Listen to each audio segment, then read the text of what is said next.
Limogeage du vice-président et du ministre des Forêts et de l'Environnement gabonais. L'annonce a été faite via un communiqué de la présidence du Gabon.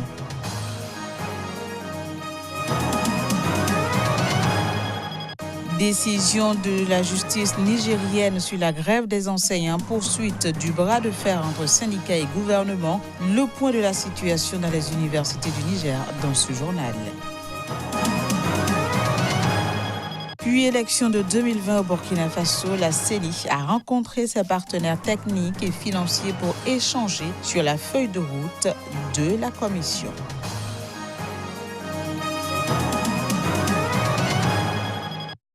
Ravi de vous retrouver pour cette nouvelle page de l'information sur Sika TV. Bienvenue à toutes et à tous. Le président gabonais Ali Bongo Ondimba a relevé de leurs fonctions son vice-président et le ministre des Forêts et de l'Environnement ce mardi. La présidence gabonaise n'a donné aucun détail sur les raisons de ces limogeages. Reportage. Le chef de l'État gabonais a congédié son vice-président et le ministre des Forêts et de l'Environnement. Le ministère des Forêts et de l'Environnement est pour le moment placé sous l'autorité directe du Premier ministre, Julien Nkogé Bekale. Aucun détail n'a filtré sur le motif de leur limogeage, mais les appels à la démission de Pierre Claver Maganga Moussavou et Guy Bertrand Mapangou s'étaient multipliés ces derniers jours dans la presse et la société civile gabonaise, dans le sillage du Kevazengo Gate, une affaire de trafic de bois précieux interdit d'exploitation.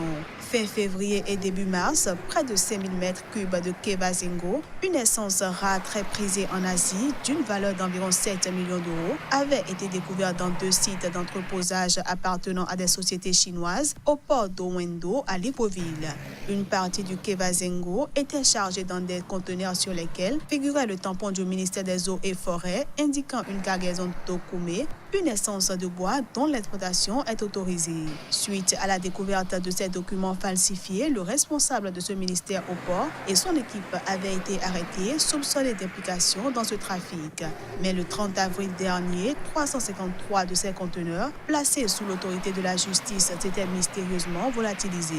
200 conteneurs ont par la suite été retrouvés dans les entrepôts de 2 entreprises différentes, toujours au port d'Owendo. Le Kevazengo est un bois rare d'Afrique centrale, considéré comme sacré par certaines communautés locales et très apprécié en Asie, notamment pour la réalisation de paquets, escaliers, meubles de luxe ou portails de temples. La justice gabonaise a annoncé l'arrestation de 2 ressortissants chinois accusés d'avoir participé au trafic avec la complicité de fonctionnaires gabonais.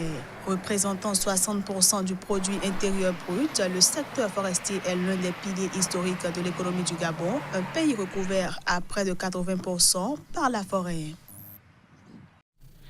Au Niger, la grève menée par le syndicat des enseignants-chercheurs et chercheurs du supérieur a été jugée illégale ce mardi par la justice. Il faut dire que depuis 4 mois, le syndicat observe des grèves hebdomadaires pour exiger du gouvernement l'annulation de la loi portant nomination des recteurs des universités publiques. Suite à la décision de la justice, le syndicat a pris acte et décidé de reconduire son mouvement dès la semaine prochaine. On écoute Nabala Adari, secrétaire général du syndicat national des enseignants, chercheurs et chercheurs du supérieur. Nous avons accepté d'aller en négociation avec le gouvernement. Après avoir épuisé les points de discussion, et qu'il ne restait plus qu'à signer un protocole d'accord. Qu'en séance tenante, en présence du ministre de l'Enseignement supérieur, de la Recherche et de l'Innovation, tombe paradoxalement une notification d'assignation en justice du syndicat national des enseignants, chercheurs et du supérieur SNEX par l'État du Niger. Tout laisse croire qu'au regard de ces multiples échecs, à l'imminence d'un accord que d'autres forces centrifugistes se déploient pour mettre en échec toute issue heureuse aux négociations. Nous prenons acte de la décision de la justice. En tout état de cause, nous tenons à rappeler que nous sommes fermement attachés à la démocratie universitaire et à l'état de droit, et nous inscrivons toutes nos actions dans le respect de la loi. Nous sommes toujours disposés à signer le protocole d'accord sur la base des points discutés d'un commun accord avec le gouvernement. Et face à la tournure que prend la crise universitaire, les étudiants nigériens s'inquiètent et redoutent une année blanche. Le comité directeur de l'Union des scolaires nigériens exige la reprise rapide des activités académiques et la convocation des états généraux de l'enseignement supérieur. Face à l'année blanche qui se présage tristement, le CDISN tient devant l'histoire pour seul et unique responsable, le SNEX et le gouvernement, de l'échec dont ils ont fait montre dans la stabilité et la redynamisation de l'enseignement supérieur au Niger. Puisque ce bras de fer et d'ailleurs toutes les crises récentes qu'avaient vécues ces secteurs n'est que la résultante de leur animalité, de leur cruauté et de leur inconséquence depuis plusieurs années à l'égard de l'avenir du pays et de l'éducation des enfants des pauvres contribuables nigériens. Le comité directeur de l'USN exige un dialogue sincère entre l'État et ses partenaires pour trouver des solutions responsables, en vue d'éviter la radicalisation corporatiste qui risquerait d'être très préjudiciable à l'année académique déjà perturbée, surtout dans un pays déjà dernier en termes d'indice de développement humain dans le monde où la qualité de l'enseignement supérieur reste impérative pour envisager le sort d'un Niger ou du Niger dans les rangs des grandes nations du monde. Le comité directeur de l'USN exige, une fois de plus, au gouvernement la convocation des états généraux sincères de l'enseignement supérieur dans un bref délai afin de faire l'autopsie de notre enseignement supérieur et situer les responsabilités tout en envisageant avec tous les acteurs des solutions fortes pour le retour de l'accalmie dans nos universités et c'est là dans le seul intérêt du Niger. Les Malawites étaient aux urnes ce mardi pour choisir le nouveau dirigeant. Les premiers résultats sont attendus ce mercredi soir ou demain jeudi. Le décompte des votes a commencé au Malawi après que des millions de citoyens se soient rendus aux urnes pour une élection présidentielle à l'issue incertaine où le chef de l'État sortant, Peter Mutharika, brigue en second mandat face à deux adversaires sérieux, le chef de l'opposition Lazarus Chakwera, à la tête du parti du Congrès de Malawi, de l'ancien dictateur Hastings Banda et le vice-président Solos Chilima. Ces derniers ont fait de la lutte contre la corruption leur thème de campagne. Les électeurs étaient aussi appelés à renouveler leurs députés et conseillers locaux.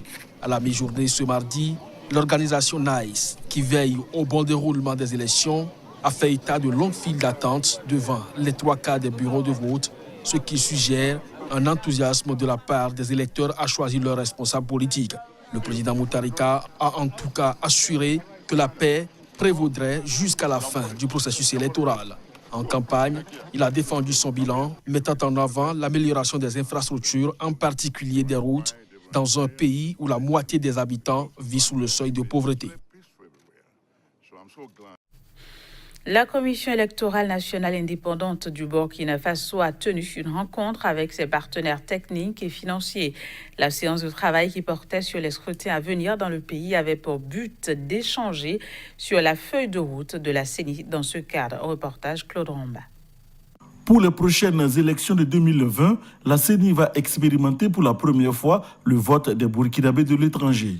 Selon les chiffres que la CENI a pu regrouper, nous aurions à peu près 7,5 millions à 8 millions de Burkinabés à l'étranger, avec un électorat potentiel estimé entre 2,6 millions et 3 millions. Une population électorale de la diaspora qui devra s'ajouter au corps électoral du pays pour une population générale en âge de voter qui pourrait être assez importante. Le processus électoral de 2020 va exiger des moyens financiers colossaux, reconnaît le président de la CENI. Vote au Burkina, il faut pour chaque électeur dépenser 6 700 francs. Si vous avez 8 millions d'électeurs attendus, vous multipliez les 6 700 francs par 8 millions, vous retrouvez avec environ 52 milliards de francs CFA. Les élections, c'est une action de souveraineté. Mais cela n'empêche qu'on peut demander aux partenaires techniques et financiers du Burkina de nous aider. Les partenaires techniques et financiers, par la voix de la représentante de l'Agence des Nations Unies pour le développement international USAID, Linda Trudel, ont réaffirmé leur volonté d'accompagner le Burkina pour un processus électoral transparent, libre et dont les résultats seront acceptés par tous. La perspective 2020 se présente également avec des interrogations autour du référendum. Scrutin couplé comme en novembre 2015 ou scrutin triplé présidentiel, législative et référendaire. Pour les responsables de l'institution en charge de l'organisation des élections, ces questions de format qui relèvent du politique méritent d'être également tranchées pour permettre à la CENI de prendre toutes les dispositions. Au Soudan, les manifestants rassemblés devant le QG de l'armée à Khartoum restent déterminés à obtenir un transfert du pouvoir aux civils. Notons que les négociations entre la contestation et les militaires se retrouvent dans une véritable impasse. Au reportage. Les manifestants au Soudan ont affiché ce mardi leur détermination à obtenir un pouvoir civil, affluant encore plus nombreux devant le quartier général de l'armée. Tout le monde devrait être flexible sur les négociations, que ce soit le conseil militaire ou les forces de l'opposition pour sortir de la crise. Si les manifestants continuent l'escalade et mettent la pression pour la désobéissance civile, ça pourrait donner l'opportunité aux détracteurs de la révolution de nous attirer vers la violence.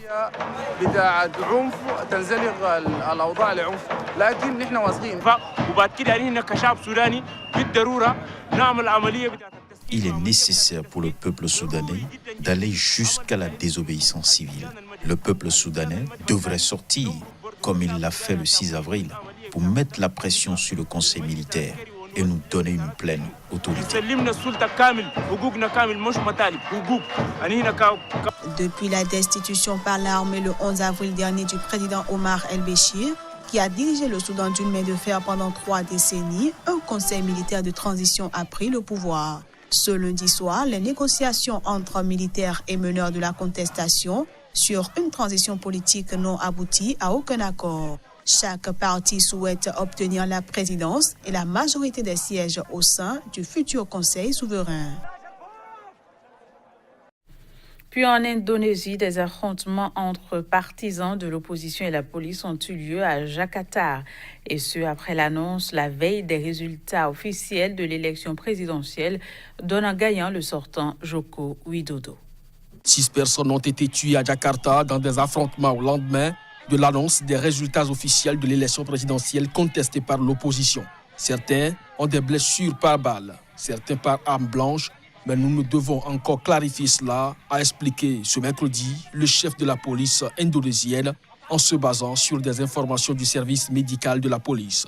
Il a par ailleurs affirmé que la police n'avait pas utilisé de balles réelles sur les manifestants, des partisans du candidat battus qui ne reconnaissent pas sa défaite face au président sortant Joko Widodo.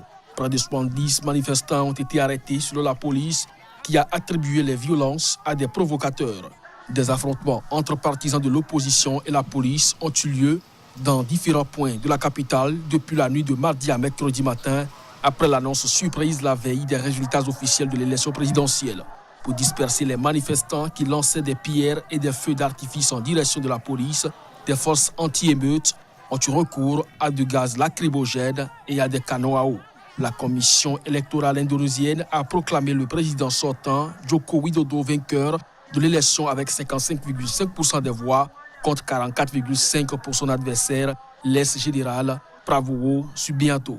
Mais ce dernier met en cause, depuis le scrutin du 17 avril, le comptage des voix et dénonce des fraudes non confirmées par l'organe de supervision électorale indonésien ou par les observateurs indépendants. Voilà, c'est la fin de cette édition. Merci de l'avoir suivi. Au revoir et à très bientôt.